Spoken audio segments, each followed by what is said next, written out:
Hello everyone, welcome to your next class. Today we're going to be talking about another histogram type.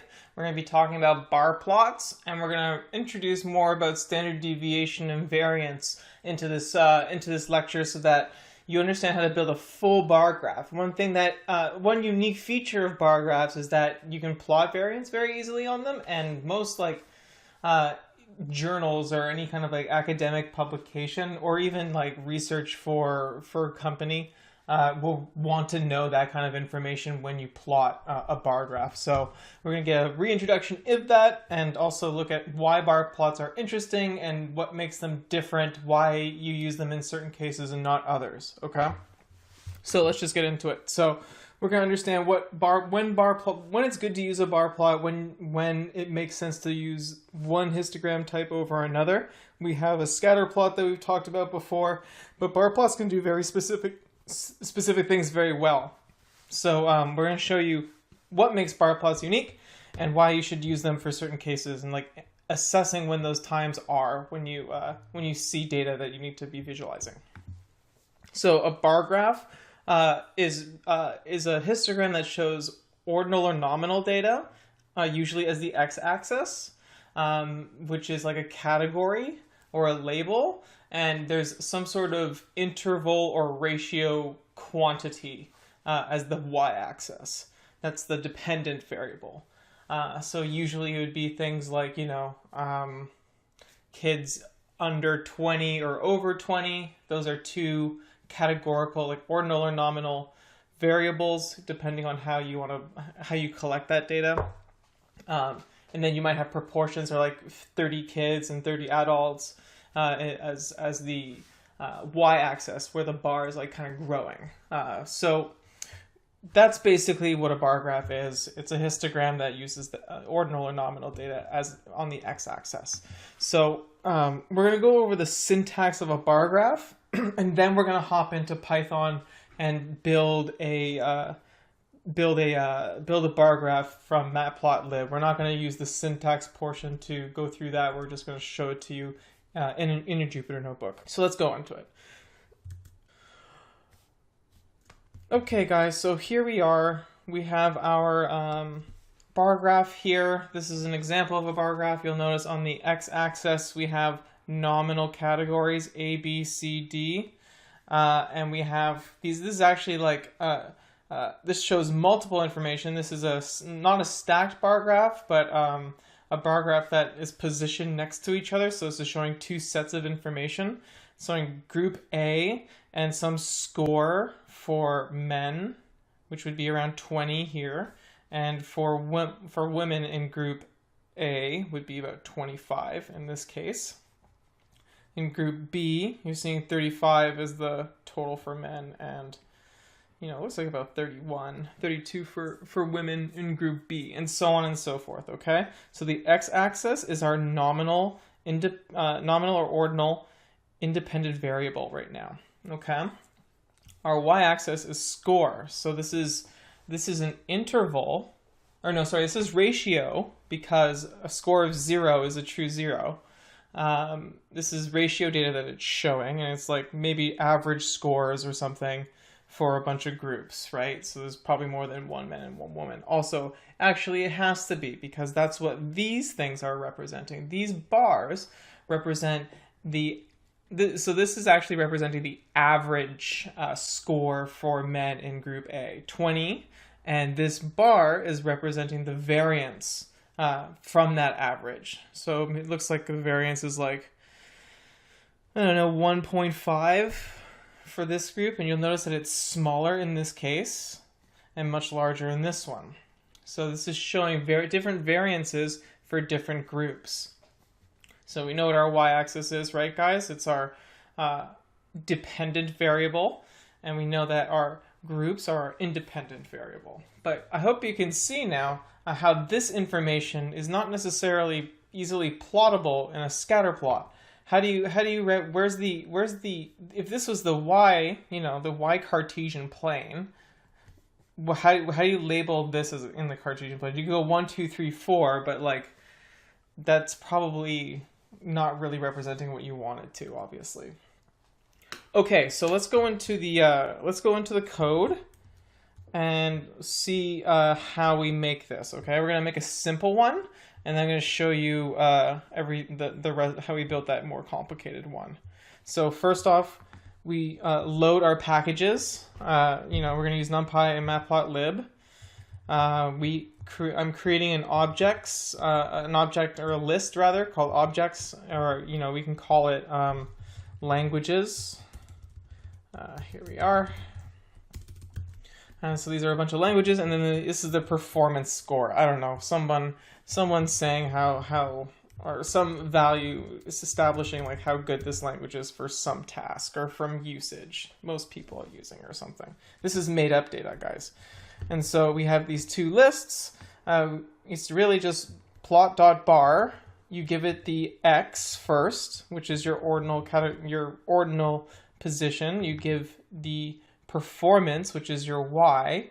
That's the scores for each of these in the same order. So Python is 10, C++ is 8, and so on. We then add a .y label. So this is like changing the label for this plot to usage and changing the title here, and then we show it. Notice how we didn't do subplot here. You can do just like a regular plot like this for like simple plotting if you just want to get your figure out there to see what's going on. But it's usually best to use the subplot feature because you do get the you can manipulate it a little bit more. You have more control over what you're showing.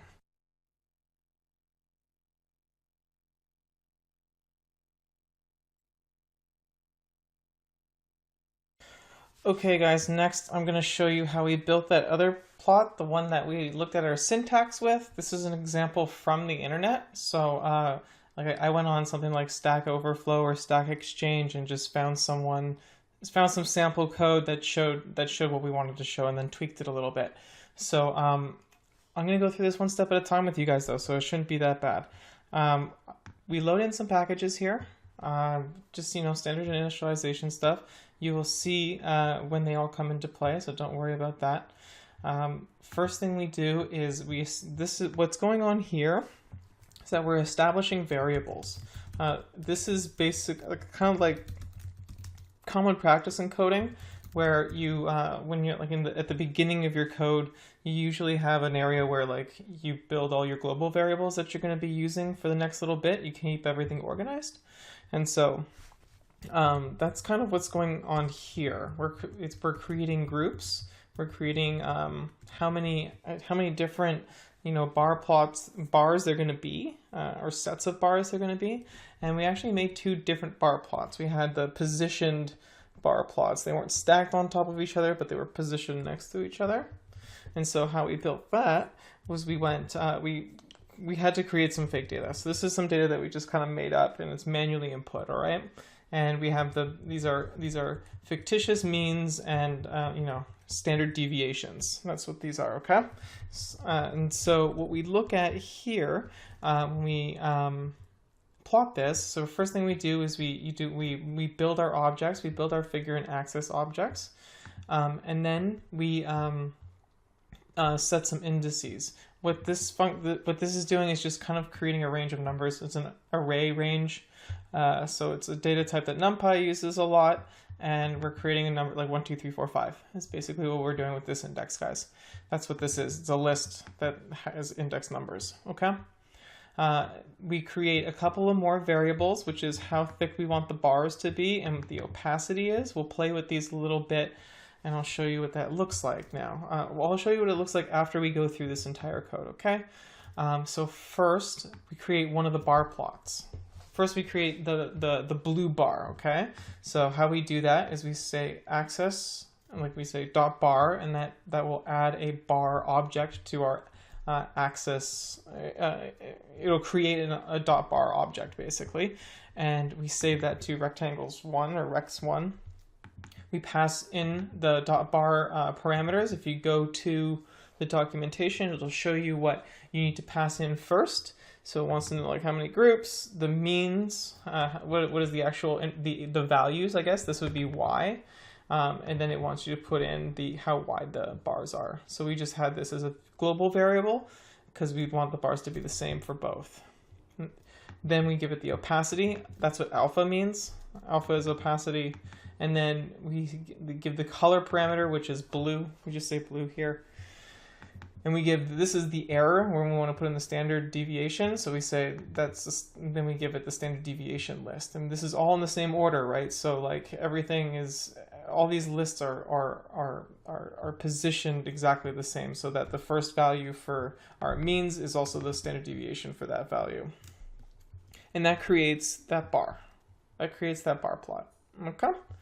And then what we do is we create the other bar. And it's almost like completely identical, except this is different now. The means for women instead of means for men. The color is red, and we have the standard deviation for women. And we have the label that's different as well. Okay? So when we build all of that, let's just like look at that without anything else and see what happens. And we'll play with the opacity a little bit too. So that's what it looks like when it comes out like that. Okay? Let's play with the bar width a little bit. Let's put it up to 5. Okay, so the bars are now so thick that they're touching each other. So that might be a little bit too much. We could probably build in some parameter that adds padding or spacing between them, so it would be a lot more horizontal, but that width seems to make sense. Let's also increase the opacity now and see what happens. So now it's a lot darker. See how it went from like a kind of like a much more pale? Let's see, it goes more pale than that. Yeah, see how the opacity is getting clearer and clearer? That's what the opacity does. Okay, so then all we're doing here is we're adding the X label, which was group, adding the score, we add the title, we're setting this all from the access object, we're setting the ticks, so this is telling us how far we want these things to go. So now let's do this again, see the bar width, and we'll put this up to 5 and see if it spaces out properly. Not quite. Okay, I thought maybe it would work, but no, it's not exactly doing that. Okay, so then we just make the labels, and how we make the labels is we pass through a list or a tuple, and this is, you know, all the group names, and then we give it a legend. And then this just kind of like sets everything in the figure to be put tight together, and then we plot. That's like line by line what's going on here, guys, and like and you can kind of like, if you ever are questioning what's going on here, I hope I've shown you enough tools to like let you you know, read more about it and figure out what, you know, what I need that's missing from this. Like, okay, so I'm building my own graph and I'm, you know, coming across this thing that's slightly different, so it's not coming out the same way. What do I need to fix in some of these parameters in order to make that correction? And that's what I'm hoping you're getting from this. So that is how we create a bar plot. All right, guys? So with that in mind, let's just do a recap. Today we did more plotting. We learned how to do bar plots. We learned about standard deviation in bar plots and why it's a useful type of graphing method, especially when you have ordinal or categorical data. We also learned a little bit about how to do kind of advanced styling in Matplotlib. A lot of that stuff was fairly advanced. So although not all of those functions might necessarily work for your scatterplot or your line graph, you should start to be. I'm hoping it like turns on some light bulbs of like, okay, well, this is how I would go about finding what I want to get it to work. So okay, guys, thank you very much, and we'll see you next time.